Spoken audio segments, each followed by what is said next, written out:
Por exemplo, tem uma pesquisa, um levantamento, dados de uma pesquisa que foi realizada pelo Datafolha, indicam que a nova legislatura do Congresso Nacional não é muito bem vista pelos eleitores brasileiros. O trabalho de deputados e senadores foi considerado ótimo ou bom por apenas 16% dos entrevistados, enquanto 33% consideram os parlamentares ruins ou péssimos. 48% os consideram regulares e 4% não souberam responder. Esse levantamento foi feito com 2.016 pessoas em 139 cidades nos dias 12 e 13 de setembro. A margem de erro é de 2 pontos percentuais para mais ou para menos. Vamos começar com o José Maria Trindade em Brasília. Zé, queria pedir sua análise acerca desses números. Apenas 16% das pessoas ouvidas pelo Datafolha aprovam deputados e senadores. O que pode explicar essa má avaliação? É a volta da velha política? São ingredientes como emendas PIX, emendas de relator? O que pode explicar esses números, hein, Zé? É o divórcio da representatividade. Veja bem, dos poderes, o Congresso Nacional é o mais transparente e o mais democrático. Lá estão deputados e senadores que todos os dias apresentam as suas versões de voto e de postura e de reclamações e recebem a aprovação de 4 em 4 anos. Naturalmente, o Congresso funciona assim. E por ser mais transparente e mais aberto, recebe sim mais críticas e isto é natural. Tradicionalmente, o Congresso sempre teve uma reprovação alta e uma aprovação em queda. Sempre foi assim. Sabe por quê? O Congresso Nacional, ele molda a política ali segundo as suas vontades. Os deputados e senadores consideram o mandato como uma extensão dos seus direitos individuais e não como um exercício de um mandato, ou seja, de uma procuração estabelecida pelo povo. Se houvesse uma ligação e se houvesse uma empatia maior dos deputados com o povo, com os seus eleitores, aí esta aprovação cresceria, pelo menos nos setores que eles atuam. Veja bem, a maioria da população brasileira esquece em qual deputado votou. Tamanha é a descrença no Congresso Nacional. Mas eu sou daqueles que acreditam no Congresso Nacional. O Congresso Nacional tem sim deputados bons, tem deputados honestos que trabalham por causas, né? Mas os malfeitos e os interesseiros que aparecem no Congresso Nacional acabam estragando a imagem da casa, que nunca foi boa. E eu venho aqui trazer uma notícia que não é muito alegre não, viu? Absolutamente todas as legislaturas são piores do que as anteriores. Então, a projeção de futuro, Daniel, não é boa para o Congresso Nacional em termos de imagem. Pois é, a gente continua essa sessão, essa rodada de análises. Mota, é importante lembrar que a população ela não vive o dia a dia do Congresso Nacional, mas a população acaba sendo afetada diretamente com as decisões que são tomadas por deputados e senadores. Isso pode explicar, em parte, essa má avaliação por parte de deputados e senadores pela população brasileira? Pode ser uma parte da explicação, Daniel. Eu não vi os detalhes dessa pesquisa, eu precisava ler para ver como as perguntas foram formuladas. E eu também acho muito importante a gente considerar a evolução dessa avaliação ao longo dos últimos anos. Será que essa avaliação tem melhorado ou tem piorado? De qualquer jeito, eu acho que numa avaliação como essa entram pelo menos 2 fatores que são distintos. O primeiro é uma avaliação do trabalho, do desempenho dos parlamentares mesmo, como é que é o trabalho dos deputados e dos senadores. Agora, eu acho que também não tem como deixar de entrar numa pesquisa como essa uma avaliação do modelo de representação.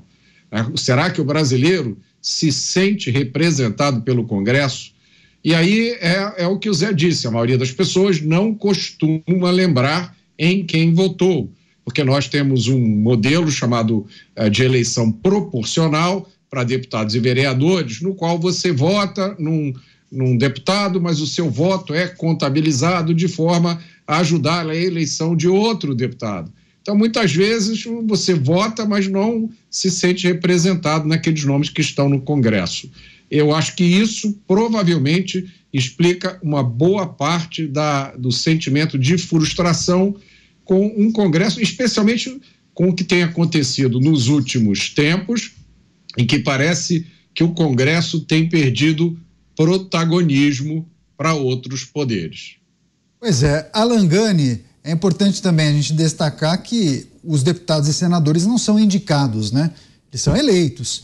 Então, quando a população não faz uma avaliação positiva daquele Congresso, em parte ela tem culpa por ter colocado essas pessoas lá. Mas quais são os ingredientes preponderantes para a má avaliação do Congresso Nacional? É o que se chama de toma lá da cá, velha política, algumas práticas que voltaram a se tornar bem populares em Brasília e toda a história que envolve orçamento secreto, emendas PIX, tudo isso ajuda a prejudicar a imagem do Congresso? Sem sombra de dúvidas, Caniato. Então, esses senadores, esses deputados, eles são eleitos prometendo uma agenda propositiva, mudanças na sociedade, e quando eles chegam lá, acabam prevalecendo os interesses próprios, os interesses patrimonialistas, os interesses fisiológicos. E há, claro, uma falta de representatividade. Então, por exemplo, a população, ela não está preocupada com o PL das fake news, né? Que quase, e vira e mexe, ele é colocado em votação e quase passa.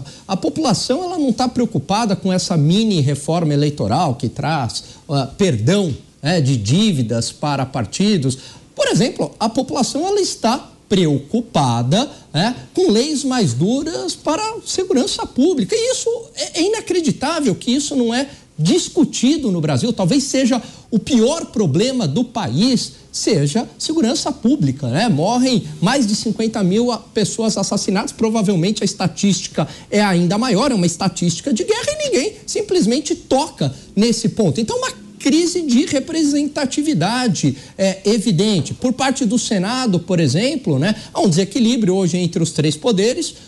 Quem tem mais poder é o Supremo Tribunal Federal, muitas vezes entrando em matérias do Legislativo, e o Senado completamente omisso, não equilibrando esse jogo e trazendo algumas discussões para si, como é o caso do aborto, como é o caso de descriminalização de drogas, demarcação de terras, enfim. Então também essa falta, né, de pulso do Congresso Nacional em relação até o próprio Supremo. E aqui a gente está falando de uma discussão dentro das quatro linhas, evidentemente. É claro que isso é mal percebido por toda a população. Faltou a avaliação do Cristiano Beraldo. Que leitura faz dessa pesquisa, desses números que vieram à tona? O eleitor também deveria fazer uma autoanálise quando não aprova aqueles que foram eleitos, Beraldo? Caniato, acho que está faltando a população brasileira ouvir a voz do Brasil para se informar sobre a atividade dos parlamentares. Se você ouvir a voz do Brasil, é só coisa boa, é só parlamentar produzindo, dando opinião, se manifestando. Agora, qual é o problema verdadeiro do Brasil? A gente teve uma eleição há menos de um ano. A gente poderia, não aconteceu, mas poderia, a população brasileira poderia ter renovado 100% da Câmara dos Deputados, poderia ter renovado 33% do Senado. A gente estava numa efervescência que não era vista no Brasil há muito tempo, numa disputa eleitoral entre duas forças que ficaram ali polarizadas de uma forma crescente até o dia da eleição. E nem assim a população brasileira percebeu o seu papel na escolha dos seus deputados e senadores. A gente tem um número muito reduzido diante dos 513 deputados que foram eleitos com o voto de opinião. O que é o voto de opinião? É você conhecer o que aquele candidato pensa, você concordar com aquilo que ele pensa e avaliar que ele é a pessoa certa para levar adiante essas bandeiras. Quando você tem este nível de semelhança, de alinhamento com o que aquele candidato pensa, se ele vier a ser eleito, é natural que você siga a sua atividade parlamentar, que você acompanhe o que está acontecendo. Mas a realidade é que não é isso que acontece. O Senado e a Câmara, eles são formados, na sua maioria, por eleitos que estão ali contando, e a gente falou disso ontem, se não me engano, aqui no Pingos, contando o voto que o prefeito traz, que o vereador traz, que tem um grupo político aqui, outro acolá, e é matemático, o voto é patrimônio desses políticos que vão passando de pai para filho. Esse é o grande problema que temos no sistema eleitoral brasileiro. Se a população não tiver consciência da importância que tem no processo eleitoral de escolha dos seus representantes, esquece. Isso a gente só vai conseguir com educação. Mas não há uma iniciativa concreta para revolucionar a educação no Brasil. Ao contrário, as escolas cívico-militares tiveram aí um movimento contrário agora do governo federal para acabar com elas, que tinham a oportunidade de dar uma educação diferente, de melhor qualidade, com maior senso cívico para um número ainda reduzido de crianças e adolescentes, mas poderia ser expandido, mas não. Se opta sempre por manter a população na ignorância. Dá nisso aí. Pois é, o Mota quer fazer um complemento, né, Mota? Vou começar aqui com o voto dissidente de sempre. Eu estou ficando dissidente dessa bancada aqui. Não sei, de repente o Alan Gani concorda comigo, eu estou vendo ali que ele está pensando, talvez esteja pensando a mesma coisa que eu. Ô Beraldo, eu não concordo que a culpa seja do eleitor, porque nesse sistema proporcional que a gente tem no Brasil, só sendo milagroso. Eu vou ler para você aqui, eu estou com a tela aqui da Justiça Eleitoral na minha frente. Você sabe quantos candidatos concorreram a vagas de deputado estadual no estado de São Paulo na última eleição? 2.059 candidatos. Agora imagina o eleitor abrindo 2.059 currículos, analisando o que essas pessoas fizeram, qual é a característica delas, as ideias, os projetos. Uma tarefa impossível. Para deputado federal foram 1.540 candidatos. Ou seja, você, na última eleição, ao votar para deputado estadual e federal, só aí você teve que analisar mais de 3.500 nomes. Qual é a reação natural da pessoa? Eu vou votar em quem eu me lembro. É o famoso recall. Eu vou votar naquele cantor, no jogador de futebol, né? E os clãs, né? E aquelas famílias que estão há muitos anos no poder acabam se beneficiando nesse processo, né? É o recall. A culpa não é do eleitor. Fazendo uma tréplica aqui, Mota, a culpa não é do eleitor. O eleitor é levado propositalmente à ignorância. Esse é o grande problema. Porque o eleitor, como ele não tem a consciência da importância daquela escolha, e obviamente ele não vai olhar 2.000 candidatos, ou 1.000 candidatos, ou até 100 candidatos, mas ele saberá qual é o candidato, os quais os candidatos da sua região, da sua cidade, eventualmente do seu bairro. Hoje, com as redes sociais, ele pode entrar em perfis de candidatos que têm, de alguma forma, algum tipo de alinhamento com aquilo que ele pensa e escolher ali entre 2, 3, 4, 5. Então, é uma técnica de manter o eleitor na ignorância, porque aqueles que têm esta consciência, eles votam e cobram, estão ativos participando do processo. Só que a gente precisa ampliar esta base. Esse é o grande ponto. Eu queria concordar com o Mota e complementar um dado, né, que apenas 5%, 26 parlamentares são eleitos com o próprio voto de um total de 503, devido à própria regra eleitoral, né? Então é uma regra que acaba beneficiando aquele que é o puxador de voto, puxa votos para o seu partido, coeficiente eleitoral. Então, já na sua essência, já na sua base, na própria regra, há uma falta de representatividade, né, daqueles que são eleitos, né? Pois é, faltou o Zé nessa segunda rodada. Pois Zé, qual é o problema na renovação? Qual é a dificuldade? Olha, essa regra de proporcionalidade, ela foi criada exatamente para evitar a falta de representatividade.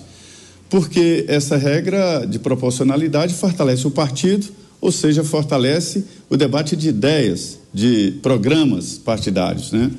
Acabou a coligação proporcional, né? Eles queriam até retomar e receberam orientação, inclusive do TSE, dizendo, olha, deu certo o fim da coligação entre partidos de forma proporcional, ou seja, para deputados.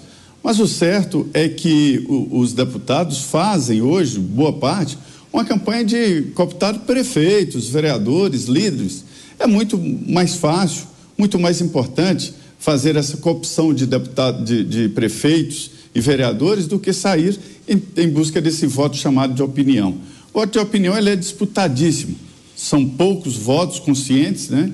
E eles são disputadíssimos.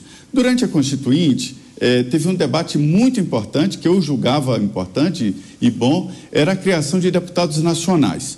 Seria um grupo de deputados, não foi definido o número, mas ali em torno de 80, se falava em 40 deputados, eleitos nacionalmente, né? Seriam deputados longe dos interesses estaduais e eleitos nacionalmente. Isso não empolgou, né? Roubaria vagas dos deputados, isso os constituintes não aceitaram. Mas seria, sim, uma boa ideia. Mas é tradicional. Uma vez, Carlos Chagas, um grande jornalista que já morreu, trabalhou aqui na PAN também, ele me disse que jovem ali estaria no Salão Verde falando assim, nossa, esta legislatura está horrível. E quando eles falavam isso, estavam no Congresso Nacional, Orestes Quércia, o Tancredo Ulisses Guimarães e outros grandes. Do Congresso bom era do tempo do Mazzilli, do Bilac Pinto e tal. Qual é a ideia dele? É de que no futuro nós estaremos reclamando do futuro Congresso, dizendo bons tempos eram aqueles de Gedel Vieira Lima e assim por diante. Tamanha é a dificuldade de lidar com deputados. Então, outra frase do Ulisses, esta legislatura está ruim, contente-se com ela, porque a próxima será pior. Então, esta tendência do Congresso leva pessoas a pensarem que o melhor deputado é o ausente. Dizem, olha, eu adoro o deputado ausente, aquele que não vai a Brasília, que nem vota e nem comparece, é o meu ídolo, porque todas as vezes que esse plenário enche, vota contra os meus interesses. Então, é por isso que, tradicionalmente, isso é tradicional, o Congresso tem a imagem em queda. Para se ter uma ideia, a renovação última foi de 53%. Pois é. Mota, você inclusive defende uma mudança no sistema. Você é entusiasta do esquema distrital, né? O voto distrital, não é mesmo? Isso. Só para explicar para a audiência como é que funciona, vamos supor que você mora em São Paulo. Em vez de você ter que escolher entre 2.000 candidatos a deputado estadual e 1.500 a deputado federal... Na cidade de São Paulo, né? Não, você mora no estado, a gente está falando aqui de eleição para deputado estadual e para deputado federal, né? Então o estado inteiro. O estado é dividido em distritos. Em cada um desse distrito, cada partido lança um candidato. Então quantos partidos existem hoje? Eu nem sei, 30 e... São Paulo teria vários distritos, né, Mota? Vários distritos. Aí no seu distrito, Zé, tem um candidato por partido a deputado federal. Vai ser 30, 40 candidatos. E detalhe, eles têm que residir no mesmo distrito que você. Então você encontra com eles na padaria, você cruza com eles na rua, você aproxima o eleitor do político e você facilita a escolha. Agora, eu só quero dar mais uma observação aqui. Eu sempre digo, né? A política não é bala de prata. Não existe solução milagrosa que venha da política, e decepção com política, seja qual for o sistema, sempre vai acontecer. Aqui no Brasil, a gente ainda tem um pouco dessa expectativa, né, de que não, esse Congresso está ruim, mas um dia a gente vai eleger aquele Congresso, ou um dia a gente vai botar aquela pessoa sentada na cadeira. Política é um jogo que tem como finalidade atingir o poder. A maioria das pessoas, quando chega lá, é seduzida pelo poder e quer usar isso em benefício próprio. As exceções são poucas, lógico, a gente sabe que elas existem, mas a gente não pode se iludir achando que um dia vai acontecer um milagre.